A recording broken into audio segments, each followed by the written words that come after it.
20 ছাত্রী ধর্ষণ ঘটনার পর এবার নারায়ণগঞ্জের ফতুল্লার এক মাদ্রাসায় 12 ছাত্রীকে ধর্ষণের অভিযোগে মাদ্রাসার প্রধান শিক্ষককে আটক করেছে র্যাব। এর কাছে ধর্ষণের শিকার হলেন ষাটোর্ধ্ব বৃদ্ধা।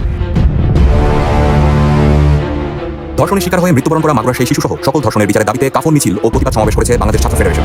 সুষ্ঠু এবং সর্বোচ্চ শাস্তি যেন দ্রুত করা হয়, যাতে একটি দৃষ্টান্তমূলক বিষয় স্থাপন হয়, যেটাতে মানুষ সচেতন হবে। ধর্ষণ যারা করে, ধর্ষণকারীরা আরো বেশি ভয় পাবে। এই ধরনের ঘটনা যেন পরবর্তীতে আর না ঘটে। স্বামীকে আটকে রেখে স্ত্রীকে 2 দফার দলবদ্ধ ধর্ষণের মামলায় 5 জনকে গ্রেফতার করেছে পুলিশ। দুজন আছে সদস্য মিলে তাকে গ্রেফতার করেছে। আমাদের মাতৃভূমি বাংলাদেশ, যে দেশ গড়ার জন্য আমরা সবাই স্বপ্ন দেখেছি, কিন্তু আজ মনের ভিতরে প্রশ্ন জাগছে যে আমাদের বোনেরা কি এখানে নিরাপদ? প্রতিদিন খবরের কাগজ খুললে, টিভি খুললে বিভিন্ন ধরনের ভয়াবহ চিত্র চোখের সামনে ভেসে ওঠে। এটা কি আমাদের মেনে নেওয়ার মতো? আজ আমাদের কথা বলতে হবে না, অপরাধী প্রশ্রয় পাবে। মানিকগঞ্জের সিংগাইরে ঝোপ থেকে মারিয়া নামের এক স্কুল ছাত্রীর খণ্ডিত মরদেহ উদ্ধার করেছে পুলিশ।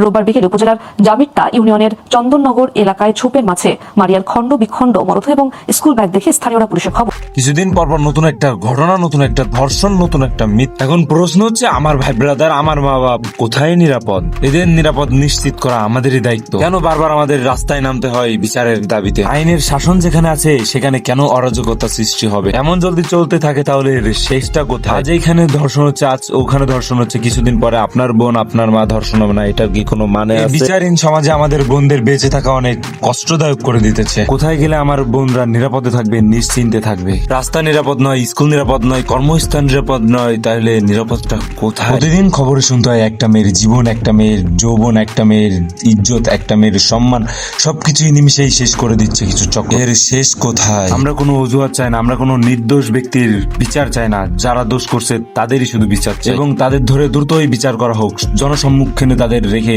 পাথর দিয়ে নিক্ষেপ করে তাদের হত্যা করা। একজন ধর্ষকের কোনো পরিচয় নাই, সে শুধু একজন অপরাধ। আর এই অপরাধের শাস্তি হচ্ছে তার মৃত্যুদণ্ড। জনসম্মুখে তাকে মাজা পর্যন্ত পথে পাথর নিক্ষেপ করে হত্যা করা। আজ আমরা চুপ থাকবো, আজ আমরা বলবো, আমার বোনের নিরাপত্তা চাই, নারীর প্রতি সহিংসতা বন্ধ হোক, ধর্ষকের দৃষ্টান্তমূলক শাস্তি হোক। আমরা বিচার চাই, আমরা নিরাপত্তা চাই, আমরা এমন একটা সমাজ চাই যেখানে মেয়েরা একদম মাথা উঁচু করে বাঁচতে পারবে, কোনো ধরনের ভয় নিয়ে বাঁচবে না। আমরা কোথায় গেলে নিরাপদ পাবো?